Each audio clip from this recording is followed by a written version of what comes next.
Cari fratelli e sorelle, buongiorno.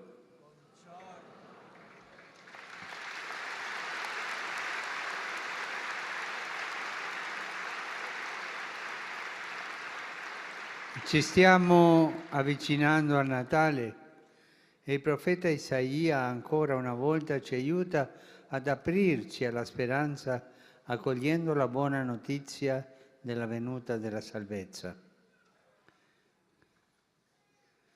Il capitolo 52 di Isaia inizia con l'invito rivolto a Gerusalemme perché si svegli, si scuota di dosso polvere e catene e insidiosi vesti più belli, perché il Signore è venuto a liberare il suo popolo. E aggiunge: il mio popolo conoscerà il mio nome, comprenderà in quel giorno che io dicevo eccomi. A questo eccomi detto da Dio, che riassume tutta la sua volontà di salvezza e di avvicinarsi a noi, risponde il canto di gioia di Gerusalemme, secondo l'invito del profeta. È un momento storico molto importante. È la fine dell'esilio di Babilonia, è la possibilità per Israele di ritrovare Dio e nella fede, ritrovare se stesso.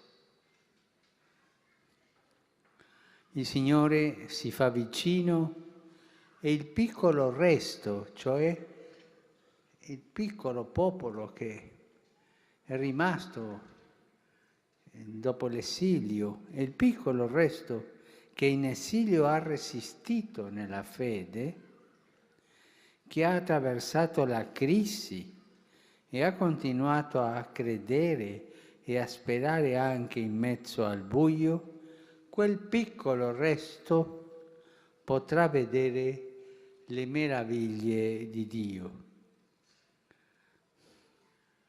A questo punto il profeta inserisce un cantico di esultanza e dice così: come sono belli sui monti i piedi del messaggero che annuncia la pace, del messaggero di buone notizie che annuncia la salvezza, che dice a Sion: reina il tuo Dio. Prorompete insieme in canti di gioia, rovine di Gerusalemme. E le rovine devono cantare perché c'è la liberazione, c'è la ricostruzione. Prorompete insieme in canti di gioia, rovine di Gerusalemme, perché il Signore ha consolato il suo popolo, ha riscattato Gerusalemme. Il Signore ha snodato il suo santo braccio davanti a tutte le nazioni. Tutti i confini della terra vedranno la salvezza del nostro Dio. Fin qui Isaia.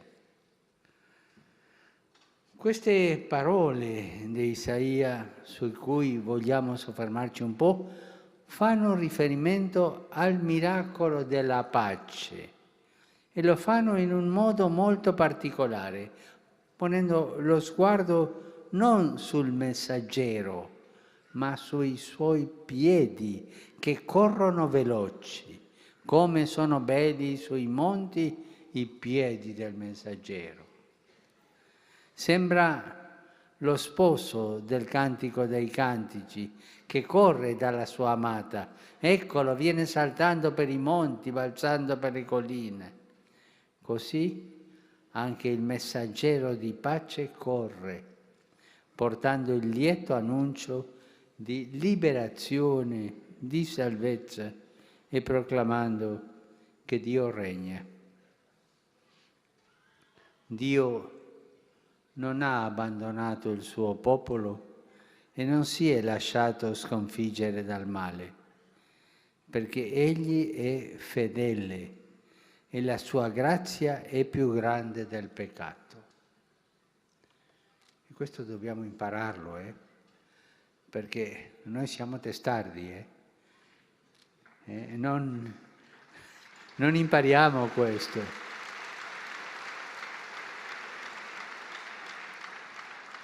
Ma io farò la domanda: chi è più grande, Dio o il peccato? Chi? Ah, non siete convinti, eh? Non sento bene. Dio. E chi vince alla fine, Dio o il peccato? E Dio è capace di vincere il peccato più grosso? Anche il peccato più vergognoso? Anche il peccato ma che è terribile, il peggiore dei peccati, è capace di vincerlo? E questa domanda non è facile. Vediamo se tra voi c'è una teologa o un teologo per risponderla. Con che arma vince Dio il peccato? Oh, bravi, tanti teologi, ma bravi.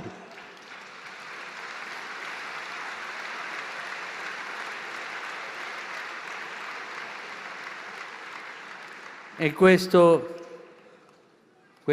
che Dio vince il peccato vuol dire che Dio regna. Sono queste le parole della fede in un Signore la cui potenza si china sull'umanità per offrire misericordia. Dio si china sulla umanità, si abbassa per offrire misericordia e liberare l'uomo da ciò che sfigura in lui l'immagine bella di Dio, perché quando siamo in peccato l'immagine di Dio è sfigurata. E il compimento di tanto amore sarà proprio il regno instaurato da Gesù, quel regno di perdono, di pace che noi celebriamo con il Natale e che si realizza definitivamente nella Pasqua. E la gioia più bella del Natale è quella gioia interiore di pace. Il Signore ha cancellato i miei peccati. Il Signore mi ha perdonato. Il Signore ha avuto misericordia di me. È venuto a salvarmi. Quella è la gioia del Natale. Sono questi, fratelli e sorelle, i motivi della nostra speranza. Quando tutto sembra finito, quando di fronte a tante realtà negative la fede si fa faticosa e viene la tentazione di dire che niente più ha senso, ecco invece la bella notizia portata da quei piedi veloci. Dio sta venendo a realizzare qualcosa di nuovo, a instaurare un regno di pace. Dio ha snudato il suo braccio e viene a portare libertà e consolazione. Il male non trionferà per sempre. C'è una fine al dolore. La disperazione è vinta, perché Dio è tra noi. E anche noi siamo sollecitati a svegliarci un po', come Gerusalemme, secondo l'invito che le rivolge il profeta. Siamo chiamati a diventare uomini e donne di speranza, collaborando alla venuta di questo regno fatto di luce e destinato a tutti. Uomini e donne di speranza. Ma quanto è brutto quando troviamo un cristiano che ha perso la speranza. Ma io non spero nulla. Tutto è finito per me. Un cristiano che non è capace di guardare orizzonti di speranza e davanti al suo cuore soltanto un muro. Ma Dio distrugge questi muri col perdono. E per questo la nostra preghiera perché il Signore ci dia ogni giorno la speranza e la dia a tutti. Quella speranza che nasce quando vediamo Dio nel presepio a Betlemme. Il messaggio della buona notizia che ci è affidato è urgente. Dobbiamo anche noi correre come il messaggero sui monti, perché il mondo non può aspettare. L'umanità ha fame e sete di giustizia, di verità e di pace. E vedendo il piccolo bambino di Betlemme, i piccoli del mondo sapranno che la promessa si è compiuta, il messaggio si è realizzato.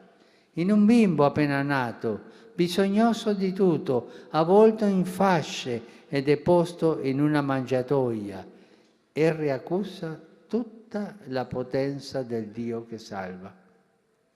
Bisogna aprire il cuore. Il Natale è un giorno per aprire il cuore.